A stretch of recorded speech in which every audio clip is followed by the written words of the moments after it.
आज का जो हमारा टॉपिक है वो है कैसे हम ब्लड इन्वेस्टिगेशंस को कोरिलेट करें और किस तरीके से हम x-rays, radiographies as well as sonography और एमआरआई को किस तरीके से कोरिलेट करना चाहिए। बेसिक कॉन्सेप्ट जो है कि ब्लड इन्वेस्टिगेशंस किन किन कंडीशंस में जनरल बेसिस पे हम लोग यूज करते हैं, ये एक लेक्चर में कंप्लीट करना पॉसिबल नहीं है, तो हम 2-4 लेक्चर्स इसके कंटिन्यू करेंगे। तो आज के जो सेशन है उसमें जनरलाइज बताता हूँ। जो कंप्लीट ब्लड काउंट होता है वो हम जनरली उन कंडीशंस के लिए हमें इंपॉर्टेंट होता है कि हीमोग्लोबिन के सेगमेंट से हम ये जरूर जानते हैं कि उसकी जीवनी अवस्था और प्रीणन की अवस्था क्या है। रस और रक्त की कंडीशंस को जानने के लिए हम सीबीसी और ईएसआर करते हैं। ईएसआर अगर किसी व्यक्ति का बहुत ज्यादा रेज्ड है तो ईएसआर का जो सेगमेंट है वो प्रोग्नोस्टिक सेगमेंट के लिए यूज होता है, ना कि डायग्नोस्टिक्स के लिए। इसका ये मतलब है कि हम किसी भी चीज को डायग्नोसिस में ईएसआर बढ़े हुए चीज को कंसीडर नहीं करेंगे। हम उसे ये कंसीडर करेंगे कि अगर ईएसआर उसका रेज्ड है किसी भी मेथड में, दोनों मेथड में से, तो हमें ये कंसीडरेशन में रहना चाहिए कि ये पेशेंट कहीं ना कहीं इन्फ्लेमेशन है। इसे इन्फ्लेमेशन का मतलब हम जो है 2-3 तरीके से लेते हैं। एक आमज अवस्थाओं में लेते हैं कि उस पेशेंट में आम की कंडीशन ज्यादा बन रही है, तब भी उसका ईएसआर रेज हो सकता है। दूसरा जो रक्त दुष्टि की कंडीशंस हैं उनमें भी उसका ईएसआर रेज हो सकता है। और तीसरा ऑटो इम्यून सेगमेंट है जिसमें उसका ईएसआर रेज रहता ही है। तो इन कंडीशंस को देख के और ज्यादातर जो ज्वर की कंडीशंस बनती हैं उनमें ईएसआर रेज मिलता है, यानी कि इन्फ्लेमेशन कहीं ना कहीं अगर अंदर हो रहा है तो ईएसआर रेज्ड है। सीबीसी में हमें देखना चाहिए कि हीमोग्लोबिन की क्वांटिटी कितनी है। अगर हीमोग्लोबिन एक्सेसिवली लो जा रहा है, बहुत ज्यादा कम है, तो हमें पहली थ्योरी आना चाहिए कि वो कैंसरस ग्रोथ यानी कि वात का प्रकोप हो सकता है, क्योंकि प्रीणन और जीवन की क्वालिटी कम हो रही है। उसके बाद अगर दूसरा सेगमेंट है तो हमें देखना चाहिए कि उसको न्यूट्रिशनल एनीमिया तो नहीं हो रहा है। तो ऐसी कंडीशंस में भी हमें ये चेक करना चाहिए कि उसकी जो प्रीणन अवस्था है यानी कि रस की दुष्टि बहुत ज्यादा तो नहीं हो रही, क्योंकि उसके हेतुओं को चेक करना चाहिए। साथ ही साथ अगर हीमोग्लोबिन बहुत बढ़कर आ रहा है नॉर्मल कंडीशन से और उसकी थिकनेस भी MCHC जो सेगमेंट होते हैं उनमें अगर उसकी थिकनिंग बढ़ रही है तो उसके चांसेस हो सकते हैं कि पेशेंट की स्मोकिंग हिस्ट्री बहुत ज्यादा, स्मोक बहुत ज्यादा करता हो, या फिर उसकी टोबैको चूइंग की कैपेसिटी बहुत ज्यादा हो और वो इनटेक बहुत ज्यादा ले रहा हो टोबैको का। एक सेगमेंट ये हो सकता है। दूसरा सेगमेंट है कि कुछ कैंसरस कंडीशन में भी हीमोग्लोबिन थिक होके और क्वांटिटी वाइज ज्यादा हो जाता है। सबसे ज्यादा जो हमें लेकिन प्रैक्टिस में मिलते हैं वो स्मोकर्स कफ, स्मोक्स जो करते हैं, बहुत ज्यादा स्मोकिंग करते हैं, उन कंडीशंस में हीमोग्लोबिन रेज्ड होने लगता है। और ये बहुत सीरियस थॉट है पेशेंट को, क्योंकि अगर हीमोग्लोबिन बढ़ा हुआ है उन कंडीशंस में भी। नॉर्थ इंडिया में जब हम प्रैक्टिस करते हैं, दिल्ली का जो सेगमेंट है उसके ऊपर जाते हैं, तो हमको ज्यादातर देखने मिलता है कि पॉलीसाइथीमिया के जो पेशेंट्स हैं उनमें भी ये कंडीशंस बहुत ज्यादा मिल रही है। सो ये एक सेगमेंट है जो हमें सोचना चाहिए कि हीमोग्लोबिन से क्या क्या चीजें समझ में आई। फिर हमें न्यूट्रोफिल्स के बारे में सोचना चाहिए, इओसिनोफिल के बारे में सोचना चाहिए। न्यूट्रोफिल की जो सिचुएशन है उसमें हमें हमेशा ये देखना चाहिए कि न्यूट्रोफिलिया अगर क्रिएट हो रहा है किसी भी पेशेंट में, तो उसका सबसे बड़ा सेगमेंट है कि इन्फ्लेमेशन उसकी बॉडी में बहुत हद तक आ रहा है। वो ज्वर के कारण भी हो सकता है, रक्तपित्त के कारण भी हो सकता है, कोई भी कंडीशन, स्पेशली अगर स्किन डिसऑर्डर्स है तो उनमें भी न्यूट्रोफिल्स कई बार बढ़े हुए रहते हैं इन्फ्लेमेशन के कारण। सो ये सेगमेंट्स हमें चेक करना चाहिए कि ज्यादातर इन्फ्लेमेटरी कंडीशंस अगर हैं तो न्यूट्रोफिल बढ़ा हुआ रहेगा। इओसिनोफिल की कंडीशन में हमारा प्राणवसोतस का भी कोलैबोरेशन और साथ ही साथ त्वचा विकार यानी कि रसवसोतदुष्टि, ऐसे 2 सेगमेंट क्रिएट होते हैं। ये दोनों सेगमेंट्स को हमें अच्छे से ध्यान से समझना चाहिए कि इओसिनोफिल काउंट अगर बढ़ा हुआ आ रहा है तो दूसरा उसका इन्वेस्टिगेशन एब्सोल्यूट इओसिनोफिल काउंट भी करके चेक कर लेना चाहिए। अर्टिकेरिया के जो पेशेंट हैं, शीत पित्त की जो अवस्था है, उन सारे सिचुएशन में भी हमें इओसिनोफिल काउंट के बारे में बहुत ज्यादा गंभीरता से सोचना चाहिए। अब उस जो सेगमेंट आते हैं मोनोफाइट्स एंड जो मोनोसाइट्स की जो सेगमेंट्स हैं, अगर ये बढ़ रहा है तो आपको वायरल कंडीशंस के बारे में ज्यादातर सोचना चाहिए। न्यूट्रोफिल काउंट अगर कम हो गया है तो आपकी वायरल सिचुएशन बढ़ सकती है। न्यूट्रोफिल काउंट अगर आपका कम हो गया है और लिम्फोसाइट्स और मोनोसाइट्स अगर आप बढ़ रहे हैं तो आपको ज्यादातर चांसेस हैं कि वो वायरल कंडीशंस क्रिएट हो। तो हमें वायरल कंडीशंस में जो चिकित्सा करी जाती है वो एब्सोल्यूट इन्फ्लेमेशन यानी कि वातिक ज्वर और वात कफत ज्वर की चिकित्सा, इस हिसाब से उसको सोचना चाहिए। अब हम आते हैं कि जो सीबीसी ईएसआर का जो अदर सेगमेंट है, जैसे हमने टीएलसी के बारे में भी डिस्कस किया, हीमोग्लोबिन के बारे में डिस्कस किया, इसके साथ साथ में जो ESR का सेगमेंट है वो डिस्कस किया। ये हमारे लिए मेजरली जनरलाइज इन्वेस्टिगेशन है।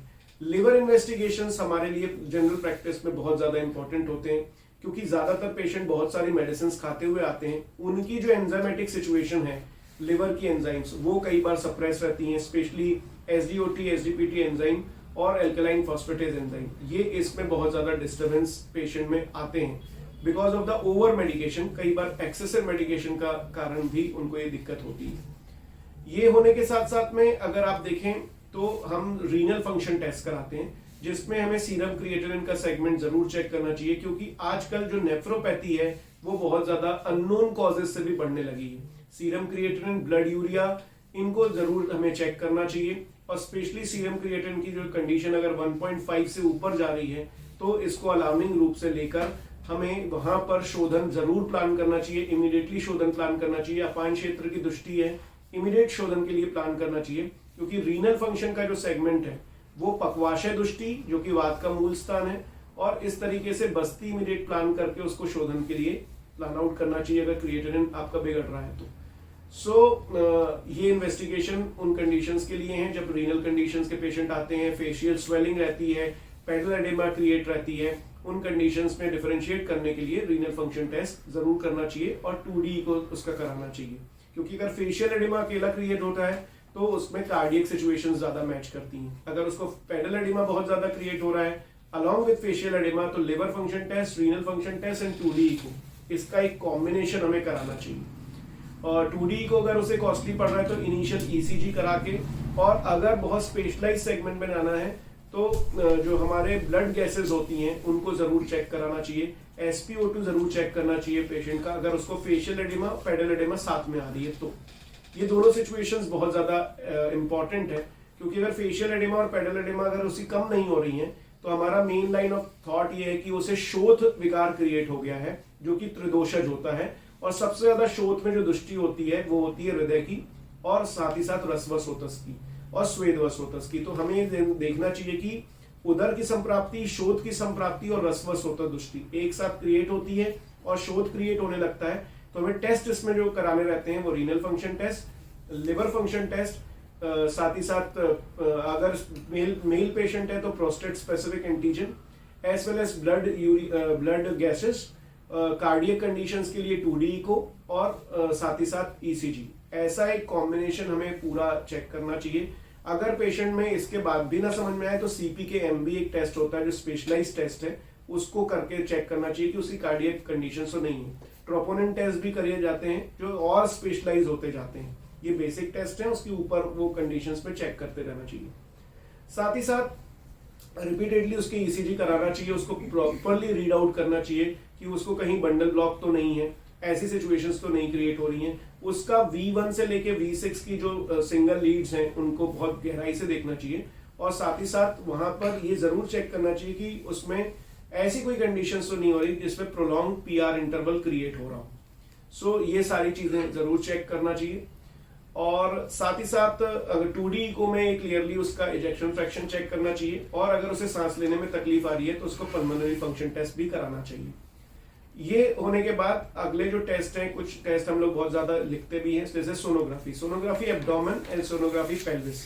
इनमें जो सिचुएशंस हमें आती हैं लिवर की सिचुएशन, और ज्यादातर PCOD के जो कंडीशंस के पेशेंट होते हैं उनमें हमें हमारी abdominal sonography as well as pelvis sonography जरूर कराना चाहिए, और इसे पेशेंट को इमीडिएटली देना चाहिए। जब आपको ऐसा लगे कि PCOD डायग्नोस हो गया है तो HbA1c, thyroid profile, T3 T4 TSH, HbA1c और साथ ही साथ रीनल फंक्शन टेस्ट, ये तीनों टेस्ट साथ में PCOD के कराना ही चाहिए, क्योंकि अगर उसकी हीमोग्लोबिन सिचुएशन या फिर HbA1c की सिचुएशन बिगड़ रही है तो इसका मतलब उसकी डायबिटिक सिचुएशन क्रिएट हो रही है। और साथ ही साथ हमें ये समझना चाहिए कि वहां पर आम की संचिति और जो वात और कफ की दृष्टि है वो बढ़ रही है, तो वहां पर इमीडिएट पाचन और लेखन की चिकित्सा और शोधन प्लान करना चाहिए। यहां तक हम आगे जो ज्यादातर पेशेंट मिलते हैं। साथ ही साथ अब MRI की सिचुएशन, MRI को पढ़ने के लिए हम लेक्चर एक और लेंगे, और उसमें जो MRIs हमारे पास में हैं उनको कैसे रीड आउट करना चाहिए, एक जनरल इंफॉर्मेशन देता हूं कि जो हमारे पास MRI ज्यादातर पेशेंट लेकर आते हैं वो लंबर कंडीशंस की लेके आते हैं। लंबर एंड लंबोसेक्रल जॉइंट की जो MRIs होती हैं उसके पेशेंट स्लिप डिस्क जिसे सामान्य भाषा में कहते हैं, वो डिस्क प्रोलैप्स के, डिस्क बल्ज के, कंप्रेशन फ्रैक्चर किस तरीके से डिफरेंशिएट करना है, उसमें आयुर्वेद कैसे सोचना है। अगर डिस्क बल्ज हो रही है और बाहर निकल रही है तो यहाँ पर स्रंस और भ्रंश मतलब पार्शियल निकलना और कंप्लीट निकलना, भ्रंश संप्राप्ति क्रिएट होती है। वात की प्रकोप की चिकित्सा है और सिंपली बस्तियों को प्लान आउट करके इसमें ट्रीटमेंट दिया जा सकता है। स्पेसिफिक जो ट्रीटमेंट है बस्ती का वो चरक सिद्धि स्थान अध्याय 3 में इरेंडमूलादि, चरक सिद्धि स्थान अध्याय 8 में बलवर्ण्य आदि, और साथ ही साथ जो चरक सिद्धि स्थान अध्याय 12 है वहां पर यापन बस्तियों का सेगमेंट उसमें यूज किया जा सकता है। अब हमें देखना है कि एमआरआई जो पढ़ते हैं उसमें डिस्क बल्ज और कंप्रेशन फ्रैक्चर की जो कंडीशन होती है उसे ट्रीट करना बहुत ज्यादा मुश्किल होता है, संकोच की अवस्था रहती है और उनको ट्रीट करने में बहुत ज्यादा कंडीशंस अच्छी नहीं मिलती, तो हमें वहां पर यापन बस्तियों का इस्तेमाल करते हुए पेशेंट को ट्रीट करते हैं। लेकिन एमआरआई को उसमें देखना तो कैसे जब एमआरआई आएगी तो हम आपको वो देखना बताएंगे। इसी तरीके से रेडियोलॉजिकल एग्जामिनेशन में जितने जॉइंट होते हैं जैसे कि नी जॉइंट, एंकल जॉइंट और शोल्डर जॉइंट, इनको एपी और लेटरल व्यू में देखा जाता है। तो हमें पेशेंट को लिखना भी है कि एपी और लेटरल व्यू में। In the same way cervical zone और लंबर जोन के जो एक्सरेज होते हैं उनमें भी x-ray cervical, AP and lateral view. In the same way lumbar, AP and lateral view, anterior posterior और लेटरल व्यू। लेकिन जब आप एक्सरे चेस्ट कराते हैं तो उसमें पोस्टीरियर एंटीरियर व्यू मतलब कि पीए व्यू लिख के आपको देना है, तो तभी आप उसे समझा पाएंगे पेशेंट को कि पीए व्यू का एक्सरे होना है। तो उसका जो एक्सरे है उसमें हम लंग प्रोफाइल को ज्यादा अच्छे से चेक कर रहे हैं। लेकिन जब किसी पेशेंट को चेस्ट में चोट लग जाए तो उसमें उसका चेस्ट एक्सरे, एपी व्यू और लेटरल व्यू देखना है कि कहीं उसे बोनी फ्रैक्चर तो नहीं क्रिएट हुआ। सो उस कंडीशन में आपको एपी और लेटरल व्यू देखना है। बाकी सारे जो बड़े जॉइंट है, नी जॉइंट, उसमें भी आपको एपी और लेटरल व्यू देखना है जिसमें कि जो बोन की कंडीशंस है उसको आप अच्छे से डायग्नोस कर पाए। यहाँ पर हमें बोन एक्सरेज में ज्यादातर ऑस्टियोफाइट को चेक करना है, जो स्पेस रिडक्शन हुआ है उसको चेक करना है, और इन द सेम वे कोई फ्रैक्चर तो नहीं क्रिएट हुआ उनकी चेकअप आपको करने हैं। तो जब एक्सरेज हमारे साथ में होंगे तो हम इसका एक्सटेंशन लेक्चर लेंगे। इन द सेम वे एमआरआई का जो सेगमेंट है वो हम एमआरआई से आपको पढ़ना डायरेक्टली सिखाएंगे। सो अभी आज का जो सेशन है वो इतना ही है, लेकिन हम स्पेसिफिक कंडीशंस के लिए कि इनमें इन्वेस्टिगेशन क्या करते हैं उसकी एक लेक्चर सीरीज अलग से लेंगे। Thank you so much.